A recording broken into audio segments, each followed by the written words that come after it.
Lucas, nous avions sur les médias du club échangé quand tu étais arrivé après ton premier but, si je m'abuse, contre Rodez. On est bientôt 6 mois après. Quel regard tu portes sur ces 6 mois et est-ce que tu as l'impression d'être un joueur ou quelqu'un de différent depuis que tu es arrivé et depuis cette fameuse première contre Rodez? Quelqu'un de différent, pas spécialement. Après, joueur différent, oui, forcément.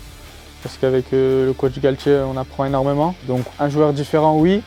Un être humain différent, non. Je suis toujours le même. Tu es assez humble et posé même dans la vie de tous les jours. Tu es comme ça aussi, un peu l'image qu'on peut avoir à l'intérieur du club? C'est ça exactement. Je suis quelqu'un de très humble, quelqu'un d'aussi assez réservé. Je préfère m'exprimer avec mes pieds et ma tête. Justement, tes pieds, les supporters et les suiveurs de l'OGC Nice, ils ont appris à les connaître un petit peu au fil de la préparation, de plus en plus sur le dernier mois. La Ligue 1, tu t'attendais aussi à enchaîner autant à un moment donné? En tout cas, c'est quelque chose que j'avais dans la tête. Ça fait partie de mes objectifs. Plus les semaines passent et plus j'assimile de choses que le coach a envie que je fasse sur le terrain. C'était quoi le temps de prendre tes marques, un peu d'apprivoiser ton nouveau cadre de travail et ton nouveau cadre de vie? Je pense pas que ça soit ça. Je pense que c'est avec la personnalité que je suis. Voilà, j'ai besoin un peu d'observer et ça se ressent aussi sur mon jeu. Moi, j'avais pas l'impression, mais le fait qu'on me le dise, c'est vrai que quand je vois mes entraînements début de saison et que je vois mes entraînements maintenant, il y a quand même une différence. Ça a été comme ça également à Rennes et à Lausanne, les deux clubs où tu es passé et où tu as goûté au niveau professionnel? C'est souvent ça, ouais. Quand j'arrive, voilà, j'ai besoin de ce petit temps d'adaptation pour observer, pour petit à petit connaître tout le monde et sentir que voilà, je peux apporter vraiment quelque chose dans le groupe. Et c'est pour ça au final qu'on te voit aussi prendre de plus en plus confiance, c'est que il y a tout qui se colle bien. C'est ça, voilà, il y a tout qui se colle bien. Je sais que j'ai un rôle à jouer, donc voilà, moi je fais le maximum aux entraînements et pour que le week-end ça se sente que je suis épanoui dans cette équipe et qu'au final je suis capable d'apporter ma pierre à l'édifice à mes coéquipiers parce que c'est ce qu'ils attendent de moi. Toi, ton poste de formation, c'est ailier droit, ailier faux pied. À la base, ailier gauche, c'est là où je m'exprimais le mieux. Et après, petit à petit, on m'a replacé, enfin, on me replaçait pas vraiment, j'ai juste changé de côté. Et ça fonctionnait bien aussi côté droit. Quand on te regarde comme ça, on a l'impression que tu peux être parfois un 10 un peu à l'ancienne. C'est un truc que tu peux entendre aussi, une analyse que tu peux partager ou au final, c'est un peu trop réducteur? Non, bien sûr, moi je peux tout entendre. Tant que je suis sur le terrain, ça me bat. Mais c'est vrai que numéro 10 à l'ancienne, c'est vrai parce que c'est un peu mes qualités au final, de pouvoir jouer à l'intérieur du jeu, pouvoir combiner avec mes partenaires et savoir aussi prendre la balle et parcourir des mètres avec. Donc oui, 10 à l'ancienne aussi, tout me va de toute manière.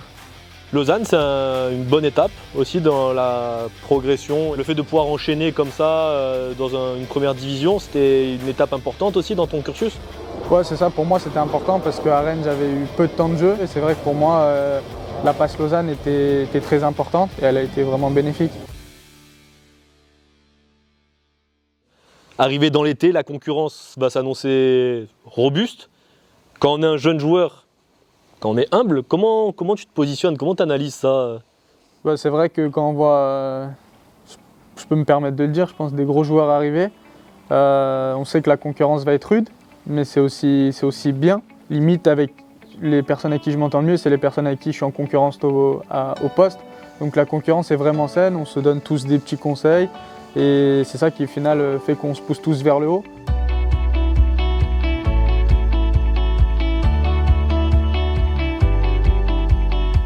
Bon, là, collectivement, la première partie de saison de l'équipe, le premier tiers de championnat, qu'est-ce que vous vous dites de ce premier tiers? Je pense que voilà, on est conscient qu'on fait plutôt un bon début de saison. Après, qu'il y a encore beaucoup de choses à corriger. Pour le moment, on est satisfait, mais on ne peut pas non plus créer victoire trop vite. Voilà, on a perdu des matchs qu'on ne devait pas perdre, on a gagné des matchs qu'on n'aurait peut-être pas pensé gagner. Donc au final, on se retrouve à une place qui est plutôt bonne. Mais le championnat est très resserré, toutes les équipes ont une carte à jouer. On ne peut pas se reposer sur nos lauriers, on sait que rien n'est acquis. Tu dis on a perdu des matchs qu'on ne devait pas perdre, gagné des matchs qu'on ne devait pas gagner. Quand tu dis ça, il vient spontanément ce match de Lyon aussi à l'esprit parce que ça a renversé quelque chose qui semblait incroyable. Toi, comment tu l'as vécu ce match? Lyon nous posait vraiment beaucoup de problèmes. Et au final, on se rend compte qu'à 2-0, on arrive à à ne pas mettre la tête dans les chaussettes et justement à garder la tête haute devant notre public qui était là encore en train de nous pousser même à 2-0. Et au final, on a su tous ensemble renverser ce match qui au final, je pense, est sur peut-être pas un match référence, mais au niveau de la mentalité et de l'état d'esprit est quelque chose qu'il faut garder. Tu te sens invincible après un match comme ça? Non, pas invincible, non, parce qu'on sait qu'après, si on revoit le match à la vidéo, on sait qu'il y a énormément de corrections. Donc sur ce match, ça passe, tant mieux, mais on sait qu'on ne pourra pas gagner tous les matchs comme ça. Tu es aussi sur l'action du penalty. Il y a eu d'autres gestes décisifs. Pour l'instant, il te manque un but, par contre. Exactement, j'ai réussi à être décisif par la passe ou par, comme vous l'avez dit, par un peu la percussion qui a amené 2-3 choses devant le but. Mais c'est vrai que pour le moment, il me manque ce but et il me manque encore d'autres passes décisives parce qu'en étant offensif, voilà, il faut être décisif, c'est ce que le coach attend de nous. Je travaille toute la semaine devant le but. On travaille les automatismes avec les autres joueurs offensifs pour que justement ça vienne en match et que ça puisse me sourire. Angers, on en parle? Ah bah, on peut en parler, ouais, mais c'est vrai que je ne saurais pas trop quoi vous dire, mis à part que je fais le mauvais geste parce qu'au final, il finit dans la tribune. Donc voilà, peut-être que je voyais déjà le but, je ne sais pas, mais je sais que mon dernier pas d'appui est mauvais. Que je suis un peu trop en retrait et qui fait que la balle elle part au ciel. Donc voilà, ça a été un moment très frustrant pour moi. J'ai beaucoup pensé à ça. Mais voilà, je me suis très vite remis au travail pour justement la prochaine fois la mettre au fond. J'imagine que les 20 dernières minutes entre cette occasion et le but d'Andy, ça doit un peu cogiter. Exactement, on cogite. Il y a beaucoup de sentiments, il y a la tristesse, il y a l'action qu'on se refait 10 000 fois dans la tête, mais comment j'ai fait pour ne pas la mettre? C'était un geste facile, je suis capable de mettre des buts de 25 mètres, celle-ci je la loupe. Il y a plein de questions qui viennent et c'est vrai qu'après quand Andy marque ce but, on s'enlève un peu déjà un fardeau. Voilà, on enlève déjà un petit sac et on profite, mais après c'est vrai que quand on est tout seul, ça revient un peu au galop en se disant « Ouais, on a gagné, c'est bien, bravo l'équipe, mais putain, celle-ci je dois la mettre au fond, quoi. »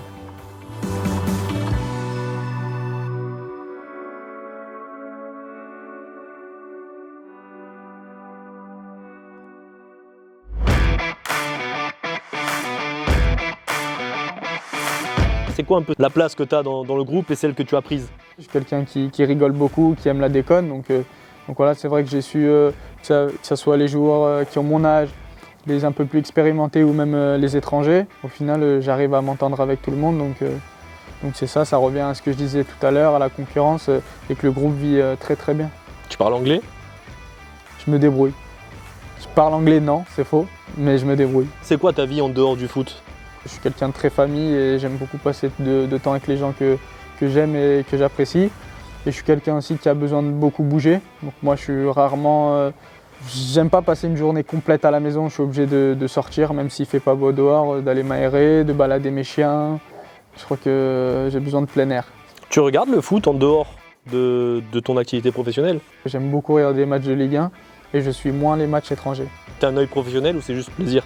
Ouais, un œil professionnel, ouais, toujours. Il y a forcément cette partie de plaisir parce que c'est ma passion le football, mais il y a toujours un œil professionnel sur toujours prendre des informations, peu importe l'adversaire, on sait que ça servira dans la saison. Je te parlais tout à l'heure du début de saison et du premier tiers de la saison. Est-ce que tu penses que vous êtes à votre place au final? Je pense qu'on est à notre place, ouais, parce qu'on a montré quand même pas mal de belles choses durant cette première partie de saison. On ne l'a pas volé, donc pour moi, on est à la bonne place. Les points perdus, au final, c'est un truc que vous ressassez ou c'est quelque chose dont vous faites complètement abstraction maintenant?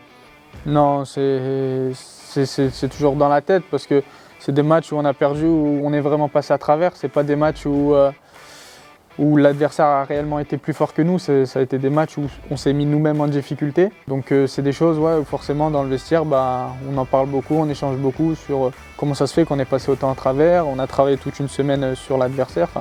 Comment ça se fait que voilà, ça n'a pas fonctionné. Donc on est une équipe qui parle beaucoup, qui communique beaucoup entre les uns et les autres. Donc forcément, quand il y a une défaite, elle reste durant un moment dans les têtes de tout le monde. Julien Fournier disait dans la semaine, dans une interview à l'équipe, on n'a rien fait, donc interdit de s'enflammer. Exactement, ça revient à ce que je disais tout à l'heure. On a une bonne place, mais voilà, on sait qu'avec une victoire, on peut être plus haut, avec une défaite, on peut être bien plus bas. Donc voilà, il faut savourer cette place, mais comme l'a dit Julien Fournier, interdit de s'enflammer, ça c'est clair et net. Il y a Clermont qui arrive à l'issue de la trêve internationale. On ne peut pas s'empêcher de penser à Troyes, à Lorient, au match qui ressemble un peu à des pièges.